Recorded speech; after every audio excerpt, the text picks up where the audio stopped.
बच्चों, आज हम जो है एनसीईआरटी की कक्षा 7 की पाठ्य पुस्तक रुचिरा भाग 2 के छठे पाठ को षष्ठः पाठः को प्रारंभ करने जा रहे हैं और इस पाठ का नाम है सदाचारः। सदाचारः का मतलब होता है अच्छा आचरण, अच्छा व्यवहार। तो आइए करते हैं इस पाठ को प्रारंभ। सबसे पहले हम देख लेते हैं इसके कठिन शब्दार्थ।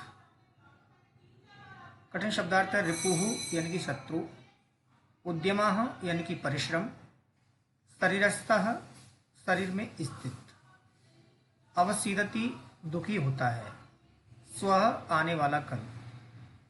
उसके बाद है कुर्वीत करना चाहिए, पूर्वाह्ने दोपहर से पहले, आपराहिनिकम दोपहर के बाद करने योग्य कार्य, यानी कि दोपहर के बाद जो करने योग्य कार्य होता है उसको हम क्या कहते हैं, अपराहिनिकम। उसके बाद है अनर्थम यानी कि झूठ। अनर्थम का मतलब होता है झूठ। सनातनः यानी कि सदा से चला आ रहा हो, स्यात् यानी कि हो, औदार्यम यानी कि उदारता, औदार्यम कहते हैं उदारता के लिए, ऋजुता कहते हैं सरलता के लिए, मृदुता कहते हैं कोमलता के लिए, कौटिल्यम कहते हैं कुटिलता टेढ़ापन के लिए, सेवित कहते हैं सेवा करनी चाहिए। फिर है परिवर्जयित बचना चाहिए, वाचा यानी कि वाणी से। फिर अब इसका हिंदी अनुवाद देख लेते हैं श्लोकों का। आलस्यम ही मनुष्याणाम शरीरस्थो महान रिपुः। आलस्यम ही मनुष्याणाम शरीरस्थो महान रिपुः, नास्त्युद्यम समो बंधु कृत्वा यम नावसीदति। आलस्यम ही यानी कि आलस्य ही, अन्वय के आधार पर हम इसका अर्थ देखेंगे। आलस्य यानी कि आलस्य, ही यानी कि निश्चय ही। आलस्य ही का मतलब होता है निश्चय ही। मनुष्याणाम यानी कि मनुष्यों के, शरीरस्थ यानी कि शरीर में स्थित, महान यानी कि सबसे बड़ा, रिपुः यानी कि शत्रु, अस्ति यानी कि है। जो आलस्य ही मनुष्याणाम शरीरस्थो महान रिपुः, यानी कि जो आलस्य है वो मनुष्यों के शरीर में स्थित एक बहुत बड़ा शत्रु है। फिर है नास्ति उद्यम समो बंधु, यानी कि फर्क ये कहा गया है कि उद्यम समो बंधु नास्ति। नास्ति यानी कि इसमें अलग अलग करेंगे, इसको नास्ति हो जाएगा, उद्यम हो जाएगा, फिर समो हो जाएगा। तो इसका अर्थ क्या हुआ, नहीं है उद्यम के समान कोई भी, पर क्या है बंधु यानी कि मित्र। अन्वय के आधार पर देखते हैं। उद्यम यानी कि परिश्रम, समो यानी कि समान, परिश्रम के समान, बंधु यानी कि मित्र, ना यानी कि नहीं, अस्ति यानी कि है, यम यानी कि जो, कृत्वा यानी कि करके, मनुष्यम यानी कि मनुष्य जो इंसान होता है, ना यानी कि नहीं, अवसीदति यानी कि दुखी होता है। यानी कि परिश्रम जो है सबसे बड़ा मित्र होता है और जिसको करके मनुष्य कभी भी दुखी नहीं होता है। अब आगे चलते हैं। स्व कार्य मध्य पूर्वान्य चाप राहिनिकम ना ही प्रतीक्षते मृत्यु कृतमस्य ना वा कृतम। अब ये कहा गया कि स्व कार्य मध्यम कुर्वीत, यानी कि अन्वय के आधार पर इसका अर्थ देखेंगे। स्व कार्यम अद्य कुर्वीत, यानी कि जो आज का जो कार्य, स्व यानी कि जो कल का कार्य है, अद्य कुर्वीत यानी कि आज करना चाहिए। अपराह्निकम यानी कि जो यानी कि दोपहर के बाद का कार्य है, दोपहर का जो कार्य है वो क्या करना चाहिए, पूर्वाह्ने कुर्वीत यानी दोपहर से पहले करना चाहिए। ही मृत्यु यानी कि निश्चय ही यानी कि क्योंकि भी होता है, इसका अर्थ निश्चय भी होता है, तो यहाँ पर क्योंकि लिया है इन्होंने अर्थ। क्योंकि मृत्यु न प्रतीक्षते, यानी कि मृत्यु प्रतीक्षा नहीं करती है। अस्य कर्तम नावा कर्तम, इसके मतलब इसने इसका कार्य किया हुआ है कि नहीं किया हुआ है, क्योंकि मृत्यु जब आती है तो प्रतीक्षा नहीं करती है। इसलिए मैं क्या करना चाहिए कि जो आने वाला कल है उसका कार्य आज करना चाहिए, और आज का कार्य है वो अभी करना चाहिए, और दोपहर के बाद का कार्य है वो दोपहर से पहले करना चाहिए, क्योंकि मृत्यु जो है कभी भी किसी की प्रतीक्षा नहीं करती है। अब है सत्यम बुरियात प्रियम बुरियात ना बुरियात सत्यम अप्रियम, प्रियम च नर्तम बुरियात ऐसा धर्म सनातन। सत्यम बुरियात यानी कि सत्य बोलना चाहिए, सत्यम बुरियात यानी कि सत्य बोलना चाहिए, प्रियम बुरियात यानी प्रिय बोलना चाहिए, अप्रियम सत्यम ना बुरियात यानी कि जो अप्रिय है, किसी को बुरा लग रहा है, उस सत्य को नहीं बोलना चाहिए। प्रियम च अनर्थम ना बुरियात, और प्रिय, उसके बाद ये कहा गया कि और प्रिय, चा का अर्थ होता है और, प्रिय यानी कि प्रिय, अनर्थम यानी कि लगने वाला, असत्य, नहीं बोलना चाहिए, यानी कि जो प्रिय लग रहा है लेकिन वो असत्य है उसको नहीं बोलना चाहिए। ऐसा धर्म सनातन, और यही हमारा जो है सनातन धर्म है, यही हमारी परंपरा है। अब आगे हम कर लेते हैं इसका अर्थ। आगे देखते हैं 4th श्लोक। श्लोक सर्वदा व्यवहारे स्यात् औदार्यम सत्यता तथा ऋजुता मृदुता चापी कौटिल्यम न कदाचन। सर्वदा यानी कि हमेशा, व्यवहार यानी कि व्यवहार में, औदार्यम स्यात् यानी कि अन्वय के आधार पर देखते हैं इसका। व्यवहार सर्वदा यानी कि व्यवहार में हमेशा, औदार्य यानी उदारता होनी चाहिए, सत्यता यानी कि सत्यता होनी चाहिए, तथा यानी कि और, तथा यानी कि तथा, ऋजुता यानी कि जो सरलता है वो होनी चाहिए, मृदुता यानी कि कोमलता होनी चाहिए, अपि स्यात् यानी कि और भी, मतलब उसके बाद ये कहना चाह रहा है कि जो हमारा व्यवहार है उसमें हमेशा उदारता, सत्यता और सरलता और मृदुता भी होनी चाहिए। उसके बाद में ये कहा गया है कि व्यवहार कदाचन कौटिल्यम न स्यात्, यानी कि व्यवहार में कभी भी कुटिलता नहीं होनी चाहिए। इस बात का आपको ध्यान रखना है। जैसे हम किसी से व्यवहार करते हैं तो उसमें जो है सरलता हो, सच्चाई हो, मृदुता हो, कोमलता हो, लेकिन उसमें कुटिलता नहीं होनी चाहिए। यदि कुटिलता होगी तो क्या होगा, वो व्यवहार नहीं रहता, वो कुछ और हो जाता है, फिर स्वार्थ हो जाता है। फिर है श्रेष्ठम जन्म गुरुम चापी मातरम पितरम चथा। श्रेष्ठम श्रेष्ठम गुरु जन्म गुरुम चापी मातरम पितरम तथा मनसा कर्मणा वाचा सेवेत सततम सदा।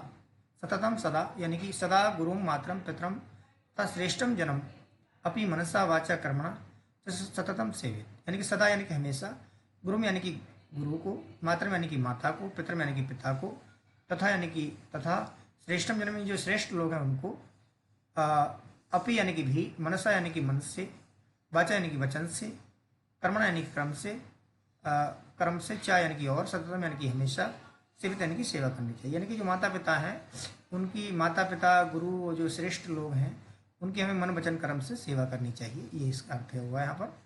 फिर है मित्रेण कलहम कृत्वा ना कदापि ना कदापि सुखी जनः। मित्रेण कलहम कृत्वा न कदापि सुखी जनः इति ज्ञात्वा प्रयासेन तदेव परिवर्जयेत्। मित्रेण कृत्वा, मित्रेण कलहम कृत्वा यानी कि मित्रेण कलहम कृत्वा जना कदापि सुखी न भवति, यानी कि मित्र से कलह करके कभी भी कोई भी मनुष्य कभी भी सुखी नहीं हुआ है। अतः यानी कि इसलिए, इति यानी कि ऐसा, ज्ञात्वा प्रयासेन तदेव परिवर्जयेत् यानी कि ऐसा जान करके प्रसन्नतापूर्वक उससे झगड़े से बचना चाहिए। यानी कि आपको ध्यान रखना है कि मित्र से हमें झगड़ा नहीं करना है, कि मित्र से हम झगड़ा करेंगे, उससे लड़ाई करेंगे तो क्या होगा, उससे हमें और दिक्कत होने वाली है, क्योंकि मित्र से कभी भी कोई वैर करके कभी भी सुखी नहीं रहा है। अब आगे हम करते हैं इस पाठ के अभ्यास प्रश्न। तो है सर्वान श्लोकान सस्रम गायत्री, इनके सभी श्लोकों को स्वर में गाना है। फिर उपयुक्त कथना नाम समक्षम आम, अनुपयुक्त कथना नाम समक्षम ना इति लिखत, यानी कि जो उपयुक्त कथन है, उपयुक्त कथनों के सामने हमें जो है आम लिखना है, यानी कि हाँ लिखना है, जो गलत है उनके सामने हमें ना लिखना है। तो प्रातः काले ईश्वरम स्मरित, बिल्कुल सही बात है कि प्रातः काल हमें ईश्वर का स्मरण करना चाहिए, तो यहाँ आम आ जाएगा, यानी कि इसका क्वेश्चन आंसर हाँ हो जाएगा। फिर अनर्थम बुरा नहीं, झूठ बोलना चाहिए नहीं।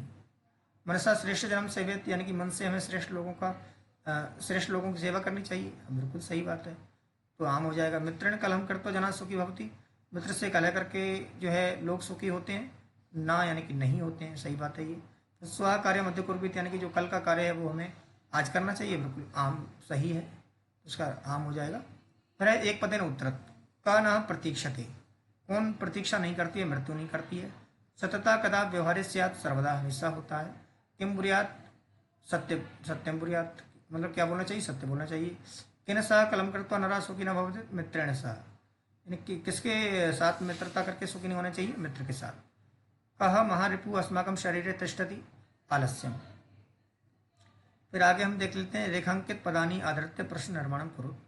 रेखांकित पदों को हमें जो है आधार बना करके प्रश्नों का निर्माण करना है। मृत्यु न प्रतीक्षते, मृत्यु प्रतीक्षा नहीं करती है, तो का न प्रतीक्षते, यहाँ का आ जाएगा मृत्यु की जगह, तो क्वेश्चन बन जाएगा।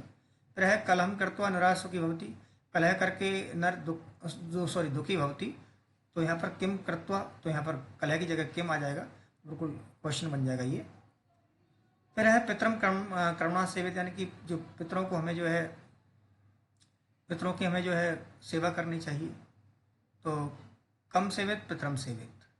फिर है व्यवहार मरुता श्रेयसी, व्यवहार का श्रेयसी। फिर यहाँ पर मृतता की जगह का आ जाएगा। फिर है सर्वदा व्यवहारे रजुता विधेय, मतलब सरलता होनी चाहिए, हमेशा व्यवहार में सरलता होनी चाहिए, तो सर्वदा की जगह कदा आ जाएगा। तो आपको ये ध्यान रखना है कि हमें इनकी जो अंडरलाइन वर्ड्स हैं उनकी जगह हमें क्या करना है, प्रश्न निर्माण करना है। जैसा होता है उसी तरह से हमें जोड़ देना है। जैसे कलम की जगह किम आ गया, किम तत्व। फिर पितरम की जगह कम आ गया, अमृतता की जगह का आ गया। इस तरह से आपको प्रश्न निर्माण कर देने हैं। फिर प्रश्न मद त्रिणी क्रियापदानी संधि, ये 3 क्रियापद हैं, इनको तानी प्रयोज्य सार्थक वाक्यानि रचयत, यानी कि उनको हमें सार्थक वाक्य रचने हैं। तो मैंने ये बनाया हुआ है। सत्यम प्रियम च बुरियात, वाचा गुरुम सेवेत, सत्यम अप्रियम च न बुरियात, व्यवहारे कदाचन कौटिल्यम न स्यात्, श्रेष्ठम जन्म क्रमणा सेवेत, व्यवहारे सदा अवधार्यम स्यात्, अनर्थम प्रियम च न बुरियात। इस तरह से मैंने ये सारा का सारा ये बना दिया है। सत्यम प्रियम च बुरियात, सत्य और प्रिय बोलो, सही बात है। वाचा गुरुम सेवेत, वाणी जो है, वाणी से जो है हमें गुरु की सेवा करनी चाहिए। और असत्यम अप्रियम च न बुरियात, सत्य और अप्रिय नहीं बोलना चाहिए। व्यवहार कदाचन कौटिल्यम न स्यात्, व्यवहार में कभी भी कुटिलता नहीं होनी चाहिए।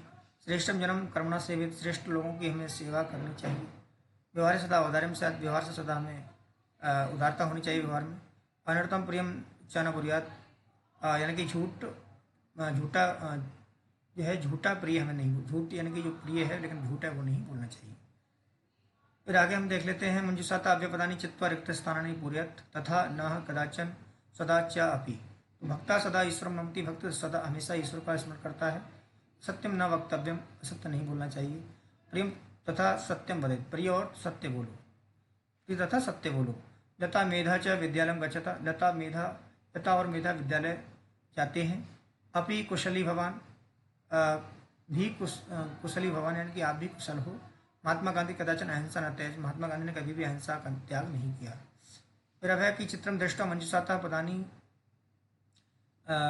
च प्रयोज्य वाक्यानि रचयत, ये हमें चित्र देखना है और वाक्य रचने हैं। और ये कुछ वर्ड्स दिए हुए हैं, इन शब्दों के आधार पर हमें जो है वाक्य की रचना करनी है। फिर है शिक्षक लिखती कक्षायाम श्याम पटे लिखंती, तो मैंने ये बना दिया है। शिक्षिका श्याम पटे लिखती, शिक्षक श्याम पट पे लिख रहा है, आपको दिख रहा होगा ये। फिर है साथ श्याम पटे प्रश्न लिखती, श्याम पट पे प्रश्न लिख रहा है। फिर छात्रा कक्षायाम पढ़ंती, छात्र कक्षा में पढ़ रहे हैं। ते पुस्तकायाम उत्तराणी लिखंती, वे पुस्तकों में उत्तर लिख रहे हैं। तो इस तरह से बच्चों ये था आज का आपका ये सदाचारा पाठ। और सदाचारा पाठ के अंतर्गत हमने जो है आज की कक्षा में इस पाठ को हिंदी अनुवाद और साथ में अभ्यास प्रश्न किए हैं। अगर आपको इस वीडियो में कुछ ऐसा लगता है कि सर को कुछ चेंज करना चाहिए तो मैं चेंज करने को तैयार हूँ। आप कमेंट बॉक्स में ज़रूर लिखें कमेंट बॉक्स में। और वीडियो अच्छी लगी हो तो इसे लाइक करें। जो जितने भी स्टडी रिलेटेड ग्रुप्स हैं उसमें भी इस वीडियो को शेयर कर दें। बहुत बहुत धन्यवाद।